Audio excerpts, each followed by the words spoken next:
How much of this do you think it's coronavirus and whatever's going on with U.S. and China? How much of this do you think is China saying, you know what, screw you, U.S. You're playing this hardball with me. I'm going to come and bully you in a whole different way that you won't even pay attention to it. How much credibility do you give to that? 5%? 1%? I'm not going to answer that question, but I am going to answer the question in a different way, because I'm Christian at heart and I like to think that nobody would want to kill people. I will say this much, and if you're listening, write it down. In late November, word had already gotten off of the mainland that there was a virus in Wuhan. On January the 15th, the U.S. trade bill was signed, phase 1. December the 15th. I had a whole month off, December the 15th.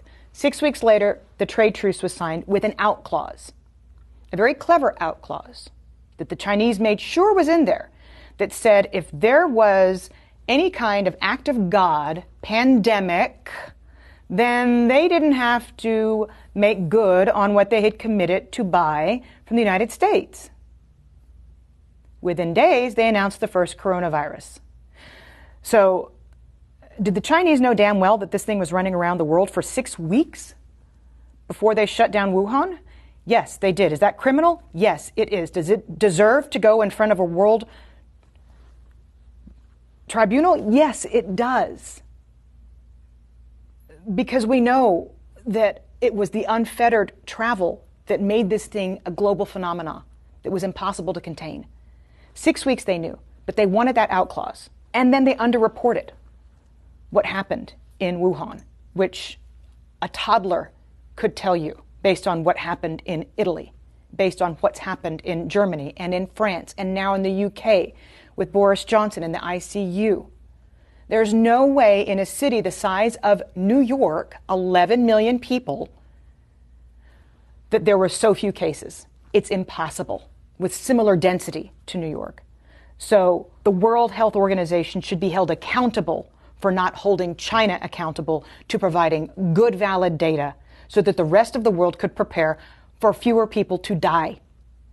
And that's what you're talking about. To me, these are equivalents to acts of war on the part of China.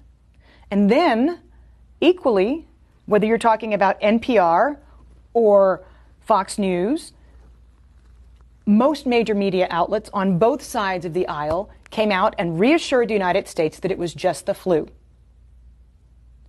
Within 24 hours of South Korea's first case being reported, the United States' first case was reported. And what we did was dither. We sat on it for 6 weeks and tried to reassure the public that nothing was happening. Somebody should be held accountable for that, because somebody in the United States intelligence community has to have known what was truly going on in Wuhan. We don't have a CIA for nothing. And yet we told Americans for 6 weeks, while South Korea was testing everybody and shutting the country down, that it was just going to be the flu. So there are a lot of responsible bodies right now that have taken us to the point where we're at, inside the country and in China. And they need to be held accountable. So you don't even have to get on the discussion as to whether or not this was a manufactured virus and set upon the world. You don't even have to go that far. If we find that in future investigations, then that needs to be prosecuted.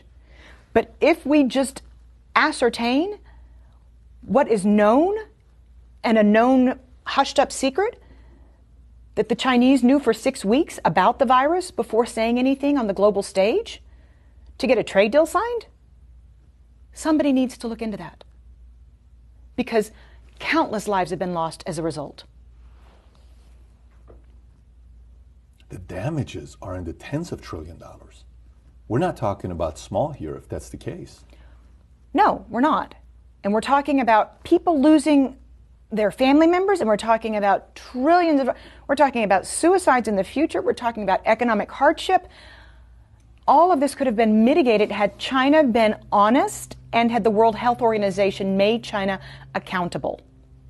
Because at first they said it's not anything to worry about when the WHO first came out and said we don't need to stop every. Let me ask you, who do you trust the least? Iran, Russia, or China? China. China's got more economic power. Because of that, or because they don't have a free press and because we can't really know what the hell is going on over there? Well, that's just a kicker, but you don't really know what's going on in Iran either. You had global satellite images in Iran showing mass graves. Iran underreported the same. And you can't tell me that in the cold of winter that Russia has as many cases as it's reporting. But at last check, China's 17% of global GDP. They can throw more money around than anybody else.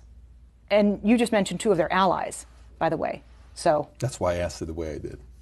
And the largest contiguous land border on the planet, by the way, between Russia and China.